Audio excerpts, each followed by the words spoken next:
Yeah, I mean, I wanted to get through the round, obviously, and we had put ourselves in a good position. But we didn't create enough big opportunities. But it was good to get some of the young players some minutes. Tony Springett had to play left back. He's not played there for a long time, or for a while. He's played a couple of games with the 21s, and he blew up a little bit with his fitness. JT's got minutes, AJ's got minutes. Sam Byram, first 45 minutes as well. So yeah, pleased to get some lads through and get them some minutes, but obviously disappointing not to go through. No, it wasn't a bad substitution to make, was it? Adam Eden and Timu coming off the bench, and I thought they livened us up a lot when they came on the pitch, and showed glimpses of what we saw last season at times as well. It's still ongoing. Yeah, I think we've got 6 days left, so it probably gives me another 4 opportunities to speak to you all about it. Yeah, I mean, they'll have a partisan crowd behind them as well. They've started really well in the Championship. I went to watch them last week at Stoke, and they've got good players there. You can see why they got promoted last season, and they've carried on that momentum. But we feel that we're a force to be reckoned with as well, so we should make for a really good game. Certainly do. I mean, to ask our supporters to go up there for the 12:30 kick-off is a really big ask, and we're thankful for the support that we get from them.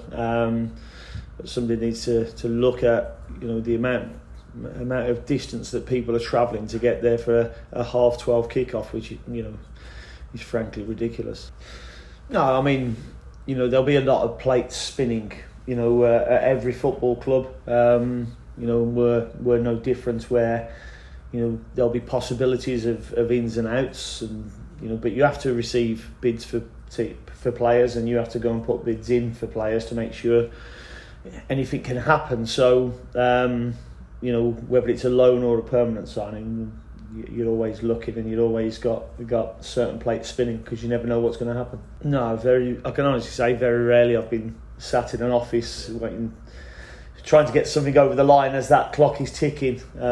Usually been tucked up in bed, and find out what's happened the next day. So I've been quite fortunate that the clubs that I've been at have been really forward thinking, and have had good planning strategies. He's got 45 minutes under his belt now against a Premier League team. They've obviously changed a lot of players during the week, like we did as well, but he got 45 minutes and did okay in that game as well. So it's all going to be about managing him and what loads he can tolerate, to be honest. But we want him to be fully fit as soon as possible, so that he's pushing starters.